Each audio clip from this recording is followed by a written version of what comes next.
This is Show Up as a Leader, a show from People Forward Network, helping you maximize your positive impact on the world by becoming your best, fully authentic self. I am so excited about this conversation with Rebecca Metter. She is this amazing, amazing human being, an amazing leader. She is the CEO of Wambi, and her goal is to ensure that every patient has a voice, that every great provider is recognized, and that every organization delivers the best patient care. And even if you are not in healthcare, there are so many nuggets of wisdom from her. She also recently launched her podcast, Moments Move Us. And we talk about so many things about showing our human side as a leader and the value of really balancing masculine and feminine traits in business. And she talks about how in the mundane of our life lies the exceptional, and we can shine a light on it. We talk about love as a business principle and just so many things. And wait till you hear how she describes our number one job as leaders and what matters so much. I think you're going to get a ton out of this conversation. Happy listening.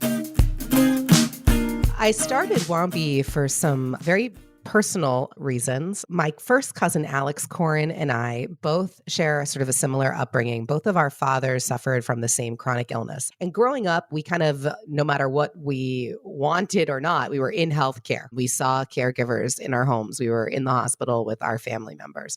And it was sort of through that experience that we got a very up close and personal look at the beauty that really exists at the bedside when someone is caring for your loved one and caring for you too. And so the caregivers really gave us hope and safety at times when really there wasn't a lot of that. And as we grew up, I went into tech and sales and did some stuff out in California. And Alex became the director of patient experience in an inpatient setting in South Florida. And it was there that she started to recognize that no matter what she did for patients and families, it kind of reflected her experience growing up, which was that when team members came in the room and they were engaged and present and really there with their whole hearts, that made all the difference in the caring for the patient. But when they were burnt out and stressed and didn't really want to be there, that had the inverse impact. And so Alex had this realization that, well, we need a way to make sure that the caregivers at the bedside know their value and know how much patients and families appreciate them. And she had an idea for how we could do that by leveraging the real-time voice of patients and families. And she shared that with me.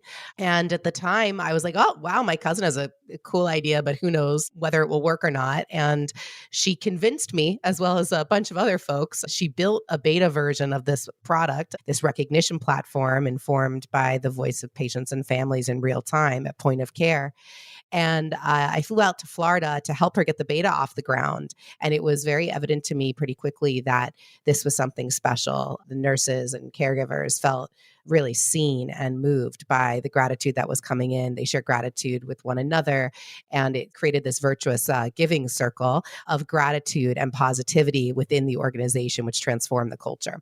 So at the end of 2016, Alex and I decided to leave our posts in our current jobs, and we teamed up and we founded Wambi, and the rest is history.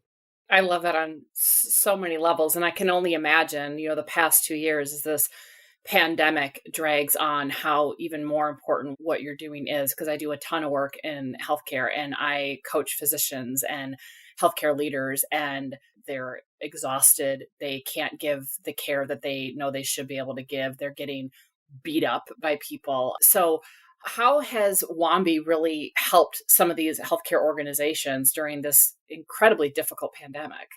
So you're totally right about the great attrition that's happening and this parallel pandemic of burnout. The way Wambi helps is by changing the conversation and flipping it on its head to not where the areas where we need to improve, but rather what's going well. And let's focus on the areas that are going well. And yes, we will find areas for opportunity to improve. But if we can focus on the things that are going really well, the amazing patient stories that share the humanity that exists between a caregiver and a patient or family member, or if we can share when people go over and beyond, the environmental services worker who sings to his patients when he comes in the room, or that tech who shared her cell phone charger when the patient didn't have one in order to call his wife after a surgery. It's stories like this that really remind us all of why we went into healthcare in the first place. And I think getting people back to their why is one of the most sticky things we can do to help drive value and belonging, which are two of the most critical reasons that help people stay in a position. And right now, it couldn't be harder to be in healthcare. And so when we know the environment is extra difficult, we need to tie people back to the juice that got them there in the first place. And that is the purpose. And that's what Wambi does really beautifully. It's tying people in a very transparent way to their impact and then tying them to each other to create feelings of value and belonging. Reconnecting employees to why we're here. Obviously, you're in healthcare, but even outside of healthcare is so critical. The other thing I love about what you're doing is it reminds me, and I'm not going to get the quote exactly right, but Marcus Buckingham has said something about we need to shine a light into every corner of the organization where good is happening. And that's really what came up for me as you were talking. It's how often is it we got to improve, we have to improve, but we all have a core human need to want to be seen and heard and feel like we matter. And so what you're really doing is tapping into that core human need and shining that light on the simple things and the extraordinary things that really remind us of what's good in our common humanity. I love the way you put that. And it reminds me of something that we talk about a lot at Wambi and with healthcare organizations around the country. And that is that in the mundane lies the exceptional. And I feel like so many times you hear healthcare workers, I mean, I can't even count the number of times I've heard this. We're just doing our jobs. We're just doing what we were here to do. And it's like, well, yeah, you are providing the care, which is your job. But your job goes so far beyond diagnosis, treatment, follow up. It goes beyond that. You're caring for the whole person when you show up fully present and connected. And I feel like that is where the true healing lives. Caring for a patient is not just a science, it's an art form. And so there are many people within healthcare, I think, that need to be reminded of this because they are so special. 100%. And what I love about this is that you're really kind of flipping, if you will, old school business practices on its head. Because let's be honest, old school business has really overvalued these hyper masculine traits of money, power, and control as measures of success. Even in healthcare, it's RVUs or it's patient seen. And yet we know that even outside of healthcare, that has led to a myriad of issues. And I love what you're doing at Wambi, and I've seen this in other organizations. It gives me hope as we're starting to see a greater appreciation and valuing of more of those feminine traits of empathy, nurturing, caring, and connection. And for some reason, masculine traits were seen as the strength or the good or whatever, or the positive, and the feminine were somehow weak or less than, yet they're really, really essential. And I know that you've been really breaking the mold at Wambi as an organization by really looking at business differently and really nurturing maybe some of those more feminine traits. Can you talk more about that and how you've leveraged it to be successful?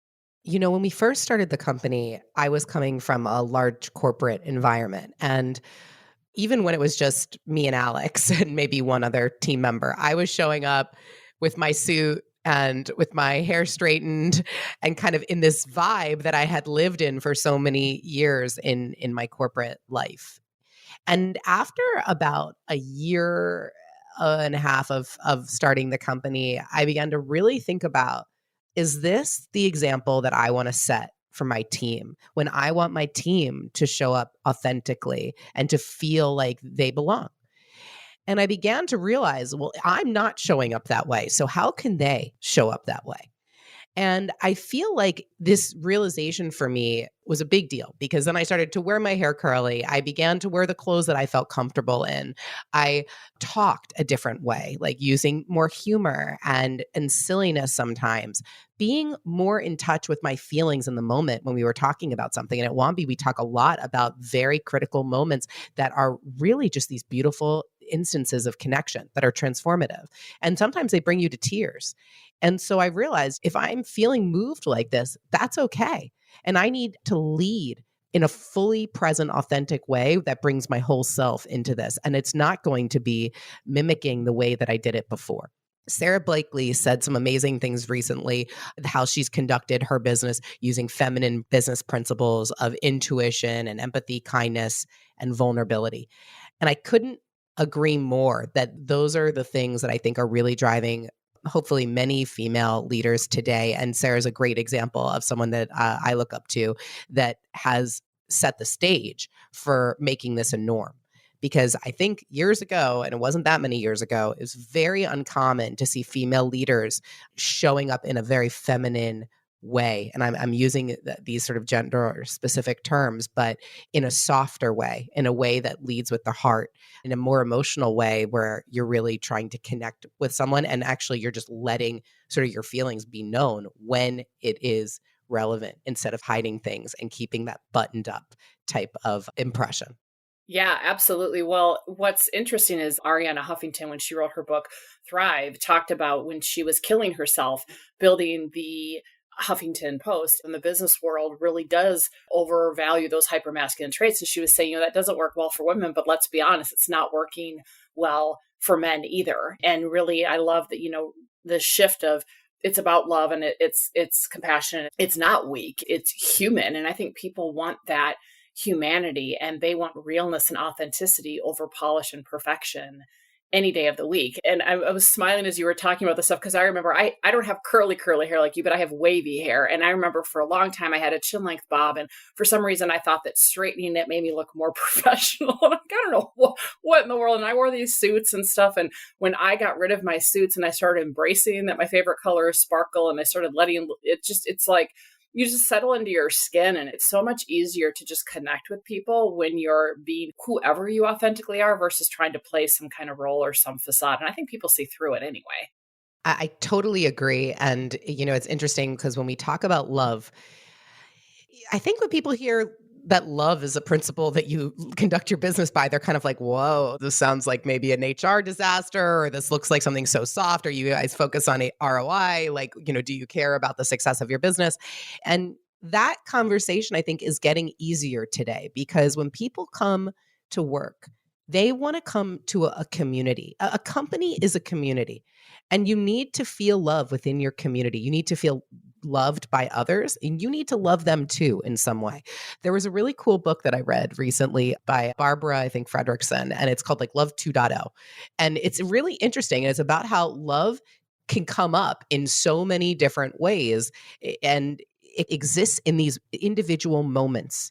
And I love that so much because I feel like when we show up and we connect with someone, you could be at the grocery store checking out. And I had this experience actually recently at Whole Foods. I'm checking out, and the person who's checking me out at the grocery store is like asking me, "Hey, how's it going today? Like, how are you?" And just we had this like moment of connection where we actually talked for a minute. And I was like, yeah, this person really like connected with me. I feel so seen here. And I like kind of love this person in this moment. Yeah, very different than the person checking you out that's like, hey, and it's like a check the box. Yeah, how you doing? Did you find everything okay? Which is fine, but I think it's not the norm. So when someone intentionally connects with you, it makes an impact. It totally does. And in the workplace, I feel like as leaders, that is our number one job. It's to really zero in and connect with our team so that we can understand what is the pulse of the company, the strategy that we're sort of putting forth. Is that working? Because I think if you don't do that, you stay in a place where you just keep going with what you think is right without relying on the people that you hired and you trusted to do their work and keep their ear to the ground. So it seems to me like that's what we all need to be starting with as leaders. Tell me then, how have you leveraged love and connection and humanity and empathy to nurture and preserve your culture at Wambi? During the pandemic, I think every workplace culture was put to the test, and we were no different. We were a remote environment to begin with. We did get together in person on a regular basis, but when the pandemic happened, we had team members that lived alone that were in their apartments by themselves for months on end and didn't see other humans. And when you have that type of isolation, loneliness is a very scary thing. And as a company, we really thought about how can we maximize some of the things that we've been doing in the past to keep culture alive and well and thriving and really build a virtual community where people feel embraced even if they haven't seen another person for months at a time. And it was a challenge. But what we did was we took the programming we had before. We do something called Flock Talk programming, where individual team members bring their expertise to bear on a call, whether that's a yoga instructor, someone who's great at budgeting, someone who wants to share about the way that they conduct their life personally. And we bring sort of these people that volunteer on our team to a call and they share their passion with other people on the team. So that's one thing that people love. We did a lot of activities. We did like scavenger hunts. We did celebrations. We did, of course, like the typical happy hour and things like that. If you're familiar with like MTV Cribs from back in the day, we had tours of people's houses on these Flock Talks. We did wellness chats. And those things go a long way. I think in addition to some of the programs that we did, we also really checked in with team members. Like when we asked, how are you doing? We didn't accept, okay, I'm fine. Like, let's go to the agenda. We kind of put the agendas to the side and we got real with the team and we shared our own fears and vulnerability as leaders. And then they were able to share them right back with us because it really was a scary time. And I thought every day, how do I balance being real with the team and not knowing what's happening during COVID? And also optimism, because I know that it's going to be okay. But it was a challenge. And it's something that we thought about consciously, literally daily. And I think that we ended up doing a pretty good job of it. We still have continued to do a lot of this programming now as COVID continues on and folks are still quite isolated. But I think that even after the pandemic, which, oh God, I love saying that because that's so hopeful. Hopefully that will be sooner than later. But that's something that will continue because I think connecting in more meaningful ways is always going to be beneficial for a culture. And digging in deeper to how someone is feeling, it's essential. We have to do it. And we have to do it now more than ever. Well, and I know that you have a lot of other deliberate practices that you have besides the Flock Talk series, which I love that, letting people just come and share their gifts and passions and getting to see them as humans. Can you talk about what are some of the other deliberate practices that you have in place that really help you nurture and preserve your culture as well? I think one of the things that we do in addition to the compassionate curiosity, obviously we do typical things. We have one-on-ones weekly with our team members. We have group team calls weekly. We have all hands calls every other week where we share some big wins and some updates from different departments. In each of these scenarios, especially in the larger calls, we focus a lot on getting back to our purpose. And obviously at Wambi, one of the things that we do is we collect these unbelievable patient stories, these patient Wambis that are stories of gratitude of a patient with a healthcare worker. And we read them as part of our calls and our meetings. And we get grounded back into the work that we do and why we do it. The other thing that we started doing very recently was we're now reading recognitions between team members on these bigger calls to just show and highlight the importance of folks sharing that recognition with one another. And so in each meeting that we have, as we ground ourselves back in the voice of the patient and in the gratitude that we feel for one another, we get softened to why we're here. And that is something that I think is a really important practice that we do regularly. Yeah, I love it because I think sometimes you can have people who maybe are more on the technology side of what you do and they can get knee deep in tasks versus, oh, take a step back of why am I doing this and that I'm a human being and I can connect with others. So you've talked a lot about being vulnerable and showing up differently than you did before Wambi.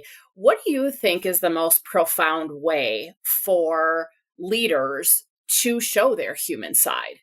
That's a great question. And I could start by talking about authenticity, being present, breathing, listening to music, nature, all these things sort of that I do that allow me to be fully present. But today it dawns on me that something recently happened at Wambi where in March of this past year, we actually lost Alex's dad.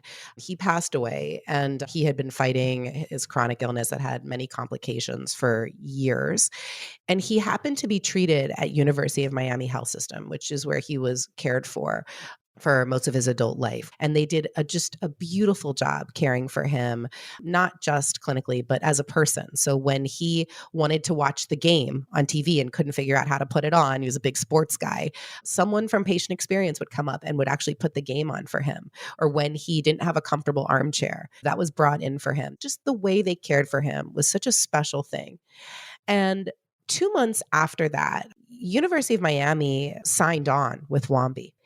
And I came on site to present to the leaders and to begin to get them excited about what was to come. And obviously, it was very special for me and Alex with her dad being treated at this hospital and then them getting Wambi. It just felt like a very special moment. And when I walked in the door of the hospital, I couldn't help but think, my uncle was treated here. He passed away here. And now we're here to share the incredible stories and recognition that these healthcare workers so wholeheartedly deserve. And their executive, their head of patient experience and nursing at the hospital, her name's Dr. Maureen Fagan. She came over to me and she said, Rebecca, we took care of your family and now you're going to take care of ours. And it was one of those just defining moments in my life. And when I shared this story with my team, I couldn't help but cry and talk about how impactful this really was. And I think that in another setting, I wouldn't have been as comfortable sharing sort of the depths of the impact of that moment and how it really was transformative for me as a person to know this is why I exist. You know, this moment is telling me that and filling my cup in a way that will last a lifetime. So I think that one of the things that I think we can do as leaders beyond anything is tap into the depths of who we are as people and bring that to the forefront and make sure that our teams know when we're moved and make sure that we can convey that with them and not be afraid to show the full spectrum of our feeling related to it and vulnerability.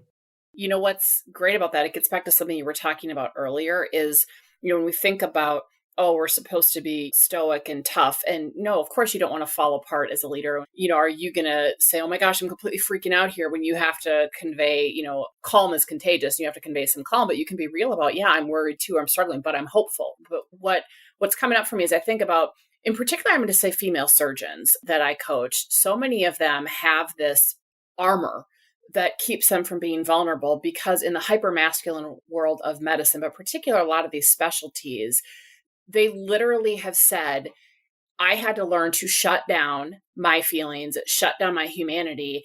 And if I don't show up as a bitch, I won't be taken seriously and I will be eaten alive. And now they're further along in their career and they're starting to realize that maybe got them through medical school or got them through their residency. And now it's coming at a great cost. And so they're trying to get back in touch with what does it mean to be a human and not hide those parts of ourselves that are moved, that do feel, that want to connect with people. And so I think that's a great transition because one of the things that I know is that it is a common part of our own humanity that we armor up, we get in our own way, we tell ourselves stories that help us feel safe, but they also keep us small, they keep us disconnected, they keep us from making the impact we want to have. So I know you've done a lot of work to be authentic and be a human leader and really role model that.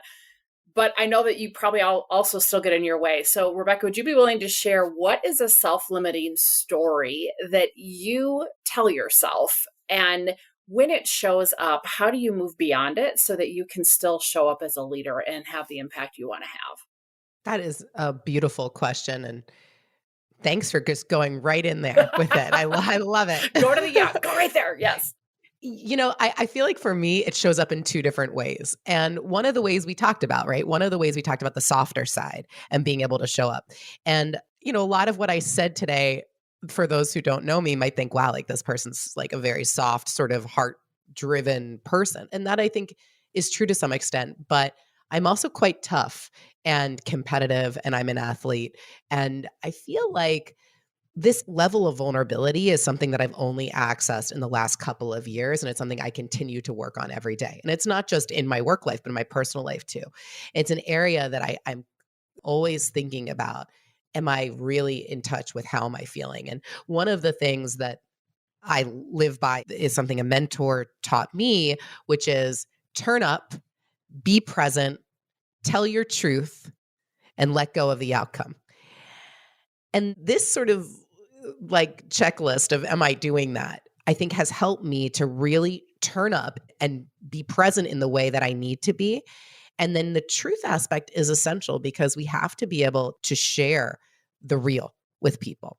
And I think that that is something that's helped me to become more authentic. Now, from a vulnerability perspective, I shared before, like there were many times when I didn't feel comfortable sharing my fear or some of the things that get in my way related to failure, things like that.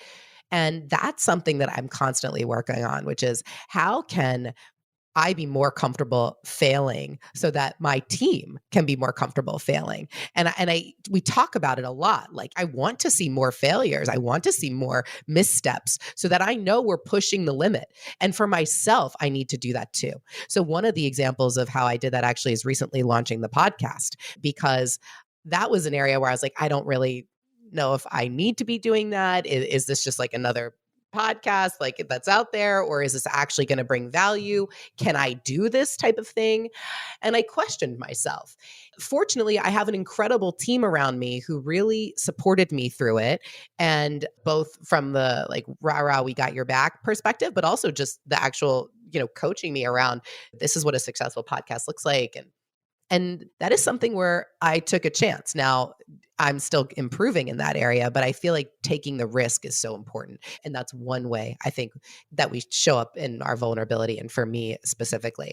And then on the other side, I will say that I've always not really known how to balance some of this sort of tougher aspect that I was talking to you about, like with the competitiveness and that with some of the soft stuff. So one of the things that I think we're as female leaders that we get sort of boxed in around is, well, you're either a bitch, like you said, or you're like a super soft, person that might be boundaryless in your emotions. And the truth is that neither of those are requirements for being a female leader. And we don't have to fit in these boxes. We can be super complex and the people that we are. And so when I think about being competitive, wanting to win, but wanting the best for everyone and wanting to be real and connected and share love and still push people.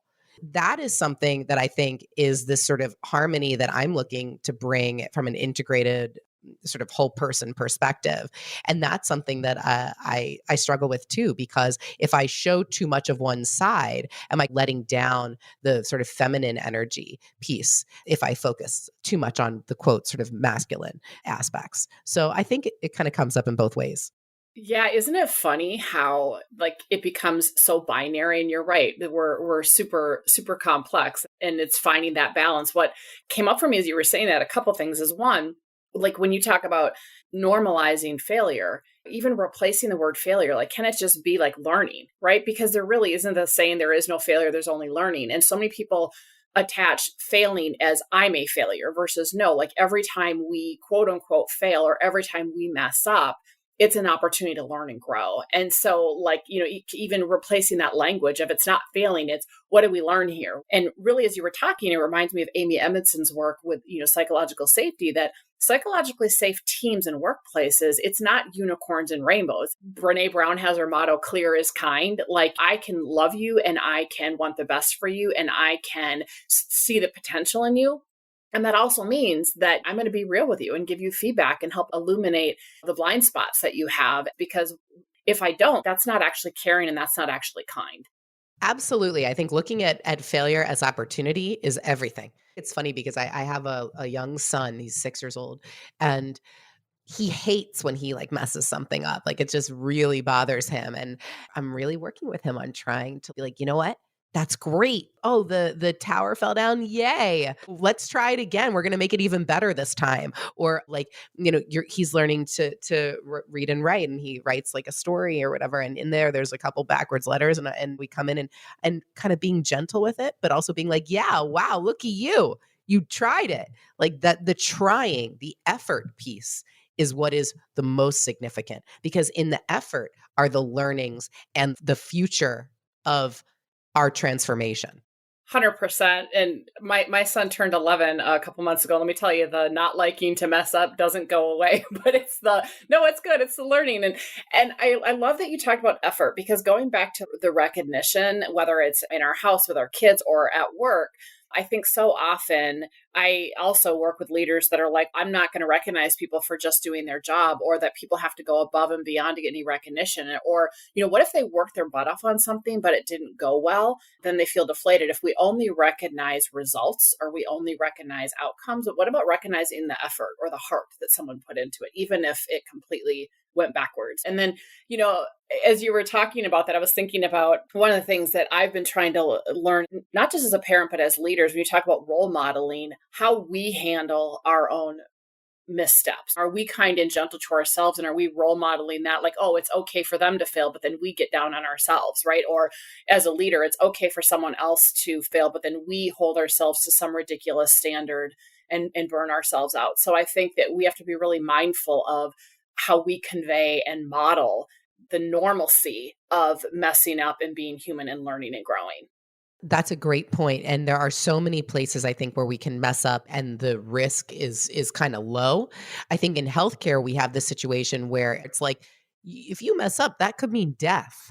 And that is something that I think neither you nor I or anyone who talks about focusing on the positive is going for. But I think to get clinicians and providers refocused around, yeah, we're going to prevent harm. We are going to do that. We are going to look at issues when they come up. We are going to do all of the work that we know is so important to get better. But in order for you to kind of show up here with your best self and to do the best care you can do, your cup has to be pretty full to do that. We know that you need 5 positives for every 1 critique, right? In healthcare, I feel like we do the exact opposite and we do it way worse. So it's like, it's if we can just get people back to feeling good about the work that they're doing, then yes, all of those sort of instances that are going to need to be worked on are going to happen in a much more natural and systemically sound way. I know I always say with the docs that I coach, I'm like, look, if you're operating on me, I want you to have a hyper-focused level of precision, 100%. But you can't take that level of precision and expectation to everything. And so, yes, you hope that there's not a horrible adverse patient event, but every misstep that happens along the way, we have to look at what do we learn so we can be better, and how can we look, like to your point, look at all the good that we do and make sure our cup is as full as it can be, which can be really hard to do these days. So I want to transition to our quick questions segment, if you're game. Oh, I'm game. Love it. Love it. Love it. Love it. Okay. Rebecca, fill in the blank. Living authentically is Bringing your integrated life to the forefront in everything you do. magical. Yes. When the world is presenting an opening, but you don't feel like showing up as a leader, what do you do? Ask yourself, what would I do if I wasn't afraid? What's something people would be surprised to know about you? I worked with special needs kids for a long time, and I actually am conversational in sign language. Love that. I tried to learn that once, but then, like many things, it falls to the wayside. So that's fantastic. It's very helpful at a big party where it's noisy and you're trying to talk to someone across the room. I love it. I'm sure. What's your favorite go-to movie? I absolutely love the movie Avatar. With Avatar, my favorite thing is always "I see you," right? It's "I see you." I'm with you on that. I absolutely love that. What's your go-to song? I Was Here by Beyonce. Yes. What's something, and I say something lightly, it doesn't have to be a thing, but what's something you can't live without? My son, I'll have to put him on the list. That would be good. That would be good. Yes. What's something in your ordinary daily life that makes your heart happy? I think my fish tank. What's in your fish tank? I have a bunch of fish. This was a COVID project that we did over here. And then our fish had babies and I raised them in a nursery within the tank. It became a very involved process actually, but they did survive. So now we have 8 additional fish in the tank. It's a pretty large tank. So I do love looking at that fish tank. It's very relaxing and kind of brings me back to nature. School of Fish brings you zen. And what are you grateful for right now? I'm so grateful for so many things. I'm grateful that my family got through some of them had COVID. I'm grateful that as a family we had some serious losses this year of my grandmother and my uncle that I shared earlier, and how we stuck together and supported each other. And the fact that we had the love that we had with them in the first place and are able to still hold on to that since their passing. And I'm unbelievably grateful to be able to have Wambi as my profession, but just so much more. It's just the expression of who I am, I feel like, and to be able to do that every single day. Wambi is a really special place and it's my love. And I'm so incredibly grateful to be able to lead a company that's doing really amazing work with an incredible team that's supporting us. I love everything you're doing at Wambi. I think that healthcare needs it. And I love not just what you're doing for the healthcare community, but really exemplifying the leadership that we all would want to have and just the difference that you're making with your team. So one last question for you. If you could challenge leaders everywhere to practice this one behavior that would create more human workplaces and equip everyone to show up as a leader, what would that be? It would be to go beneath the surface in our conversations with team members, to really dig in and understand where they're coming from in ways that you can't really find out from a, how are you? And an I'm fine. That is stellar. Thank you so much, Rebecca, for all you do and for this amazing conversation. Thank you so much. It's been a real privilege. I'm Rosie Ward, and this is Show Up as a Leader. To learn more, head over to peopleforwardnetwork.com and, of course, hit that follow button.